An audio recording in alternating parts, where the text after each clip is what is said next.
Hi Jurgen, on Sadio Mane's form, I know you've spoken previously about the benefits of him having a proper break and a proper pre-season. He was very hard on himself last season on his form. Did you have to do anything differently? Did you approach him? Did you know when to speak to him or when to back off? And do you think perhaps the plaudits that Mo Salah's been getting this year has perhaps, driven him on as well to recapture his former form? I think we can, to judge Sadio, we can separate it completely from Mo, for example, like what it helps or whatever that people speak about him or him. Sadio is a world-class player itself. That's it. I mean, you see about the numbers, then it's one or two 100% true, but I think Mo has now 108 or 109 goals, 108 goals, and Sadio has 101. Not all of them for Liverpool, obviously some in Southampton, but just shows similar age group. So what the two guys did in the last few years. So for us, it's obviously not. We don't make a difference there. Sadio, but it was nothing needed really. Sadio, for when you think about the last season to this season, I didn't have long talks or whatever with him. So I was a very confident person, and knew and felt. We all felt it from the first day of the preseason. After a proper break, he was 100% there, and was clear. It was always clear if he will be lucky with injuries, it will be a really good season for him because that's the quality he has. And that's what it shows now. So I cannot refer often enough about how important it would be for these kind of players that they have a proper break. We can speak about that until the next 20 years, and the authorities will not change anything. So that's really tough for the boys. But this year, Mo and Sadio had a proper break, and in a moment, so far we get the benefit of that. Thank you, Chris. And then we'll go to Paul Coles. Chris. Just to go back to Rangnick a little bit, it's been described as the godfather of the gegenpress. So just wondering, do you see your ideas as very similar to Ralph? And if so, do you see your ideas of football as similar? It's kind of been simplistically been said that he's kind of like the philosophy of football is the same as yours. I don't know whether that's true or fair. But if it is true, do you think that it sort of validates? I mean, your method, it's simply, it looks like other clubs are trying to copy what Liverpool's success, or your success personally. That's what they're trying to do by getting in a guy who plays a high pressing game, and a lot of other clubs are doing that. But I just wonder if is that too simple way of looking at it, and are your theories? Yeah, somehow right, somehow not. It's not too important really. So you say like this, Ralph, and if he starts with his wonderful press conference, and he will say that probably he had a mentor when he was very young, as a young coach. His name was Mr. Gross. We partnered him for a while, and then he had this influence from a Kiev game, I think. So my influence came from Wolfgang Frank, so where I learned about this kind of things, and then we didn't meet for a long time, but the approach was for sure similar in the beginning. But then some ideas are similar. We are both determined to organize a team properly. That's all true. But in the end, then there's a moment when when it all splits in all directions, pretty much, because then you have to use the. So the very early starts of the pressing and gegenpressing development in Germany was purely without the ball. Also gegenpress doesn't work. We had to lose the ball and go for it. But the first thing was like how to organize a team and to press properly, ball-orientated defending. That's how it was called. That's how it all started years ago.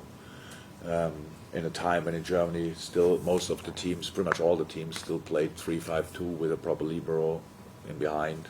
This kind of WM system, so like they called in Germany WM system. So that's when it started, and that's how we were all kind of educated. And then of course the younger ones.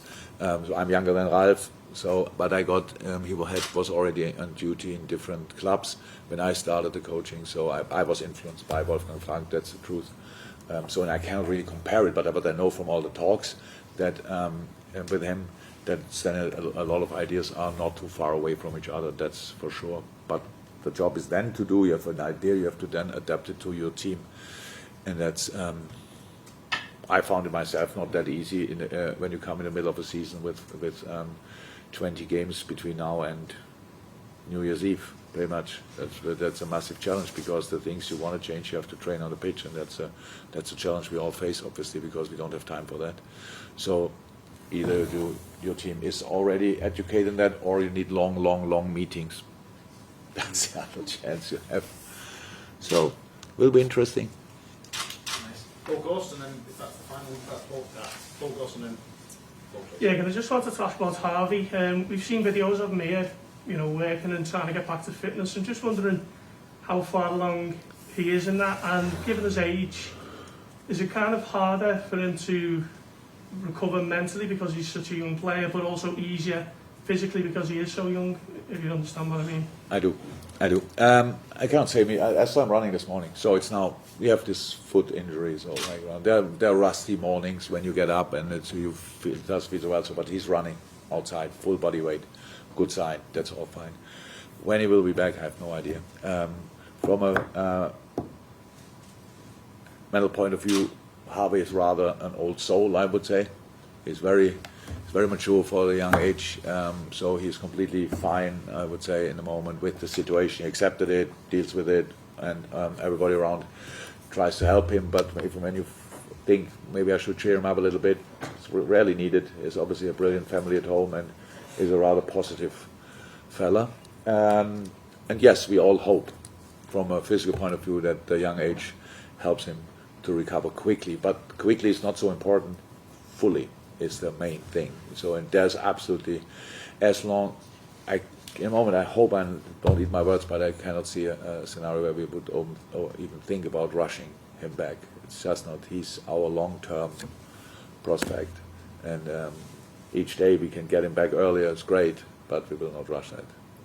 Whereas Paul, I don't know if we need to, we will be if you're happy. Paul.